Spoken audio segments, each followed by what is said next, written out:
விஷ்ணு விஜய் அவர்களுக்கு big pass வீட்டில் எவ்வளவு சம்பளம் கொடுக்கப்பட்டிருக்கு அண்ட் மேலும் அவர் என்னெல்லாம் பண்ணியிருக்காரு அப்படிங்கிற ஒரு சில விஷயங்களை தான் இந்த ஒரு வீடியோவில் நம்ம பார்க்க போகிறோம். பிக் பாஸ் சீசன் 7 தமிழில் விஷ்ணு விஜய் அவர்கள் ஒன் ஆஃப் த கண்டஸ்டண்ட்டாக கலந்துக்கிட்டாரு. ரொம்பவே சூப்பராக விளையாண்டாரு அப்படின்னு தான் சொல்லணும்.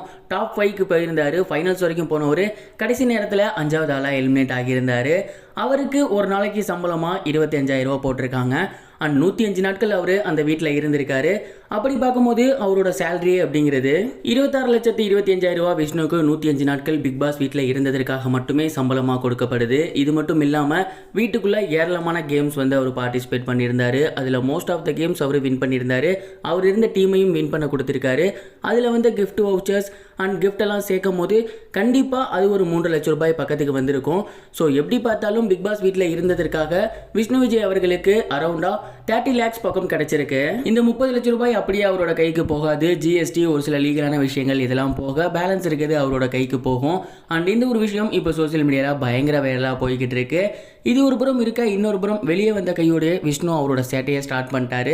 என்ன பண்ணியிருந்தாரு அப்படின்னா, பிக் பாஸ் வீட்டுக்குள்ளே இருக்கும் போதே சொன்னார், மாயாவை தவிர்த்து வேற யார் ஜெயிச்சாலுமே சரி வெளியே போனால் கண்டிப்பாக நான் 1000 வாழா வெடிச்சு கொண்டாடுவேன். குறிப்பாக அர்ச்சனா, தினேஷ், மணி நீங்கள் 3 பேர் வின் பண்ணீங்கன்னா எனக்கு ரொம்பவே ஹாப்பி. மாயா மட்டும் வின் பண்ணவே கூடாது அப்படின்னு சொல்லியிருந்தாரு.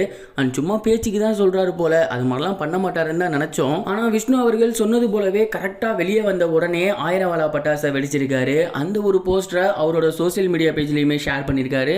இதை பார்த்ததுக்கப்புறம் அவரோட ஃபேன்ஸ் எல்லாம் இந்த ஒரு விஷயத்தை பயங்கர வகையில் செலிப்ரேட் பண்ணிட்டு இருக்காங்க. கண்டிப்பாக மாயாவை சீண்டும் விதமாக தான் அவர் பண்ணியிருக்காரு. மாயா இதற்கு அகேன்ஸ்டாக ஒரு போஸ்ட் போட்டாலும் போடுவாங்க. பிக் பாஸ் வீட்டை விட்டு வெளியே வந்ததுலேருந்து இவங்களுக்கும் மாயாக்கும் சரியான ஒரு போட்டி போய்கிட்டு இருக்கு அப்படிங்கிறது தெரியுது. அண்ட் இப்போ பட்டாசை வேற பற்ற வச்சிருக்காரு. எப்படி வெடிக்க போகுது அப்படிங்கிறத பொறுத்துறது தான் பார்க்கணும். நீங்கள் இதை பற்றி என்ன நினைக்கிறீங்க? கமெண்ட் பாக்ஸில் ஷேர் பண்ணுங்க. இது வரைக்கும் கனெக்டிங் டிவிக்கு சப்ஸ்கிரைப் பண்ணனா மறக்காமல் சப்ஸ்கிரைப் பண்ணிக்கங்க. உடனடி அப்டேட்ஸ் பெறுவதற்கு நோட்டிஃபிகேஷன் பெல்லையும் கிளிக் பண்ணிக்கங்க.